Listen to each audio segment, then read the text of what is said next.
Engineer साहब का स्वागत है सिविल गुरुजी सिविल ट्रेनिंग इंस्टीट्यूट में। मैं हूं कॉर्पोरेट इंजीनियर पंकज कुमार और आप देख रहे हैं सिविल गुरुजी, जहां सिविल इंजीनियर कैरियर की बात होती है कि सिविल इंजीनियर अपना कैरियर कैसे इनहेंस कर सकता है। तो इंजीनियर से बात करें सिविल गुरुजी की, तो सिविल गुरुजी आपको 2 महीने की ट्रेनिंग में सबसे पहले आपको यूनिट कन्वर्जन सिखाएगा कि यूनिट्स के बारे में क्यों जरूरी है। अगर मेजरमेंट टेप की बात करें, ड्राइंग की बात करें, तो ड्राइंग हम कैसे रीड करेंगे, कैसे मेजर करेंगे कि हमारा 10 फीट कितना हुआ, 10 मीटर कितना हुआ। तो सबसे पहले हम यूनिट्स के बारे में पढ़ते हैं। इसके बाद हम लोग पढ़ते हैं टाउनशिप लेआउट के बारे में कि प्लॉट का कटिंग कैसे करते हैं। इसके बाद हम लोग पढ़ते हैं सेंटर लाइन लेआउट के बारे में कि हम लोग फुटिंग का मार्किंग कैसे देते हैं, पाइल का मार्किंग कैसे देते हैं, कॉलम का मार्किंग कैसे देते हैं। इसके बाद हम लोग जानते हैं एस्टिमेशन का स्टेप बाय स्टेप प्रोसेस की क्या होता है, किस तरह से हम लोग एस्टिमेशन फाइंड करते हैं, कंस्ट्रक्शन का स्टेप बाय स्टेप प्रोसेस क्या होता है। अगर सबसे पहले हमारा कोई प्रोजेक्ट बनने वाला है तो हम लोग क्या करते हैं, साइट क्लीनिंग करते हैं। साइट क्लीनिंग के करने बाद हम लोग क्या करते हैं, सेंटर लाइन लेआउट परफॉर्म करते हैं। उसके बाद हम लोग एक्सीवेशन करते हैं। उसके बाद हम लोग करते हैं सैंड फिलिंग करते हैं। सैंड फिलिंग के बाद हम लोग पीसीसी करते हैं। उसके बाद हम लोग फुटिंग कंक्रीट करते हैं। फिर हम लोग पेडेस्टर कॉलम कास्टिंग करते हैं।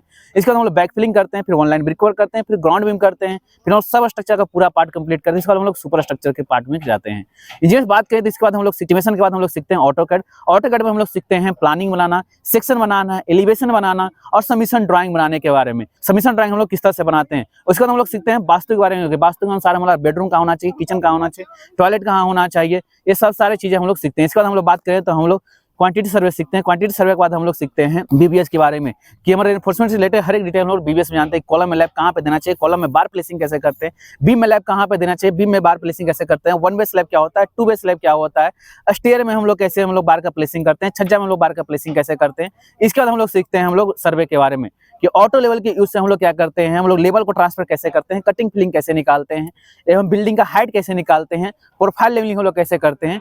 इसके बाद हम लोग सीखते हैं बिलिंग क्लास। बिलिंग क्लास में हम लोग सीखते हैं कि बिल हम लोग कैसे निकालते हैं। और बात करें इंजीनियर्स तो हम लोग इसके बाद सीखते हैं पोर्टफोलियो बनाने के लिए, रिज्यूम बनाने के लिए। क्योंकि कहीं भी अगर हम इंटरव्यू में जा रहे हैं तो आपका रिज्यूम है सबसे इंपॉर्टेंट होता है कि आपको कहीं नहीं कि आपका रिज्यूम है, आपका क्या है कि जो आपका सारा नॉलेज उसका सार है। तो हम लोग सीखते हैं कि इफेक्टिव रिज्यूम कैसे बनाते हैं और हम लोग इंटरव्यू कैसे फेस करते हैं। तो सारा कुछ आपको सिखाया जाता है 2 महीने के ट्रेनिंग में।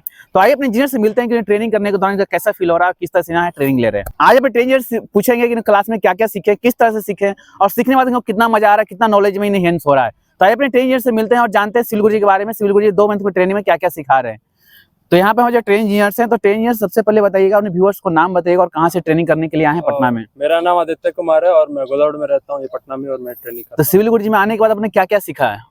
तो सिविल गुरुजी में आने के बाद अब तक 21 दिन हमारे पूरे होने वाले हैं। इसमें हमने लेआउट सीख लिया है और ऑटोकैड सीखा है और एस्टिमेशन सीखा है। तो कितने तरह का लेआउट सीखे हैं यहाँ पे आने के बाद। सर 3 तरह का लेआउट। कौन कौन सा लेआउट सीखे बता सकते हैं। टाउनशिप लेआउट होता है जो प्लॉट कटिंग लेआउट भी बोलते हैं, एक सेंटर लाइन लेआउट होता है और एक ब्रिकवर्क लेआउट जो जिसपे आज काम किया, जो हमने आज बनाया। तो व्यूअर्स क्या आपको पता था कि यहाँ 3 तरह का हम लोग लेआउट परफॉर्म करते हैं, एक township layout, centre line layout और ब्रिकवर्क लेआउट। अगर नहीं पता है तो कॉल लगाइए 9111001234 पर और पता करिए कि आपका नजदीकी सेंटर कौन सा हो सकता है और कहां से आप ट्रेनिंग ले सकते हैं। तो इंजीनियर्स इसके बाद आपने क्या सीखा यहाँ पे। टोटल हमने अब तक सबसे पहला हमारा क्लास का स्टार्टिंग हुआ था यूनिट कन्वर्जन से कि एक इंजीनियर को यूनिट कन्वर्जन बहुत जरूरी है आना, क्योंकि उसी से मैप रीडिंग होगा, साइट पे काम होगा।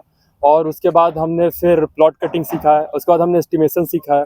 और एस्टिमेशन आपने क्यों सीखा, एस्टिमेशन सीखने के पीछे पर्पस क्या है अपना। एस्टिमेशन सीखना सबसे पहले इसलिए जरूरी है क्योंकि बिना एस्टिमेट निकाले हम कोई भी काम स्टार्ट नहीं कर सकते हैं। जैसे अगर हम जाएं तो सीधे गए और किसी जमीन पे काम करना, ऐसा नहीं चालू कर सकते। उस काम क्या कितना खर्च होना और हम एस्टिमेट निकालेंगे। और तो एस्टिमेशन के बाद आपने क्या सीखा। एस्टिमेशन के बाद सर हमने ऑटोकैड सीखा है। ऑटोकैड में नक्शा कैसे बनाते हैं, वास्तु कैसे करते हैं, ये सारी चीज़ हमने सीखी है। और सीखने के बाद वो कैसा फील हो रहा है, लग रहा है कि हाँ एक रियल में इंजीनियर बन पा रहे हैं या नहीं बन पा रहे हैं। सर सीखने के बाद अच्छा लग रहा है क्योंकि प्रैक्टिकल नॉलेज मिल रहा है और आज के डे में प्रैक्टिकल नॉलेज बहुत जरूरी है। जब तक पास आपको प्रैक्टिकल नॉलेज नहीं, आपको कहीं काम नहीं मिलेगा। तो आप आइए यहाँ पर प्रैक्टिकल नॉलेज लीजिए तो ज़्यादा बेहतर रहेगा आपके करियर के लिए। तो जो भी व्यूअर्स इस वीडियो को देख रहे हैं उनको क्या बोलना चाहिएगा, सिविल गुरुजी ज्वाइन करना चाहिए उन्हें नहीं करना चाहिए। सर उन्हें ज्वाइन करना चाहिए, एक बार जरूर यहाँ आकर कम से आना चाहिए, एक थोड़े दिन ट्रेनिंग करके देखना चाहिए। ट्रेनिंग प्रोग्राम भी बहुत कम से टाइम का ही है, 2 महीने का ही है। 2 महीने में बहुत अच्छी अच्छी चीज़ें हमें सिखाई जाती है जिससे आप साइट पे काम कर पाएंगे और आगे अपना करियर ग्रोथ कर पाएंगे। ट्रेनिंग करने के लिए सर मेरा नाम राकेश कुमार रोशन है और मैं दरभंगा से रहने वाला हूँ। 21 दिन में आपने क्या क्या सीखा है सिविल गुरुजी में। सर यहाँ सिविल गुरुजी में मुझे 21 दिन हो गई है। सबसे पहले तो यूनिट कन्वर्जन सीखे हैं और इसके बाद एस्टिमेशन सीखे हैं, इसके बाद ऑटोकैड सीखे हैं सर। तो एस्टिमेशन में आपने क्या क्या सीखा है, ऑटोकैड में क्या क्या सीखा है और बता सकते हैं। सर एस्टिमेशन में हम लोग एस्टिमेशन इसलिए करते हैं कि part by part step by step करना रहता है। तो कंस्ट्रक्शन प्रोसेस का क्या सही स्टेप बाय स्टेप प्रोसेस है, बता सकते हैं क्या क्या सही स्टेप बाय स्टेप प्रोसेस क्या होता है। सबसे पहले तो हम किसी साइट पे जाते हैं तो पहले वो साइट निरीक्षण करते हैं, और वहाँ अगर साइट क्लीनिंग करने की रहता है तो साइट अगर नहीं मैंने सबसे पहले हम लोग साइट को क्लीनिंग करेंगे Cleaning कोई भी करेंगे। काम को एग्जीक्यूट करने से पहले। Yes. साइट क्लीनिंग के बाद हम लोग क्या करते हैं? साइट क्लीनिंग के बाद सर एक्टिवेशन करते हैं। मैंने उसके बाद हम लोग क्या करेंगे? हम लोग फुटिंग के वगैरह के लिए मार्किंग करेंगे। मार्किंग करने के बाद हम लोग फुटिंग के लिए हम लोग क्या करेंगे? एक्सीवेशन करेंगे। मैंने सेंटर लाइन लेआउट परफॉर्म करने के बाद हम लोग एक्सीवेशन करेंगे। तो आपने सेंटर लाइन लेआउट भी परफॉर्म कर लिया है। Yes sir. इसके बाद हम लोग एक्सीवेशन के बाद हम लोग क्या करते हैं? साइन फिलिंग करते हैं सर, इसके बाद पीसीसी करते हैं, इसके बाद हम लोग फुटिंग करते हैं। फुटिंग कंक्रीट करते हैं। कंक्रीट फुटिंग कंक्रीट के बाद क्या करेंगे? प्लास्टर कॉलम करते हैं सर। प्लास्टर कॉलम, उसके बाद हम लोग बैक फिलिंग करेंगे। फिलिंग करते हैं। इसके बाद हमारा क्या आ जाएगा? ग्राउंड बीम वगैरह प्रोवाइड कर। इसके बाद हमारा क्या आ जाएगा? फिर सब स्ट्रक्चर का पार्ट आएगा, फिर सुपर स्ट्रक्चर का पार्ट आएगा। यानी इस तरह से हम क्या करते हैं? स्टेप बाय स्टेप हमारा प्रोसेस एस्टिमेशन का होता है। तो सिविल इंजीनियरिंग में आने के बाद आपको कैसा फील हो रहा है? बहुत अच्छा लग रहा है सर कि इससे पहले हम अपने आप को कुछ नथिंग समझ रहे थे, यहाँ के कुछ अचीवमेंट हुआ है। यहाँ हर स्टूडेंट को आना चाहिए सर। तो जो भी चीजें आप सीखें, अगर इंटरव्यू में ये सब चीजें अगर पूछा जाता है तो आप इंटरव्यू में बता सकते हैं, चीजों को अच्छे से एक्सप्लेन कर सकते हैं वहाँ पे। यस सर, पहले से तो बेहतर है। तो चलिए अपने दूसरे इंजीनियर से मिलते हैं और जानते हैं कि यहाँ सिविल इंजीनियरिंग में आने के बाद इनका एक्सपीरियंस कैसा रहा। तो आप अपना नाम बताइएगा, कहाँ से आए हैं और आपका नाम क्या हुआ? मेरा नाम मोहम्मद अनीसुर रहमान है, मैं मधुबनी डिस्ट्रिक्ट से आया हूँ। मैंने मधुबनी से, आप पटना में ट्रेनिंग करने के लिए आए हैं। तो आपको यहाँ सिविल इंजीनियरिंग में आने के बाद कैसा फील हो रहा है? हमको बहुत मतलब पहले तो नॉलेज नहीं था उतना साइड का, तो यहाँ पे आने के बाद प्रैक्टिकल नॉलेज मिल रहा है। अभी तक तो हम कॉलेज से नॉलेज लिए थे, थ्योरी नॉलेज, वहाँ पे प्रैक्टिकल उतना होता नहीं है।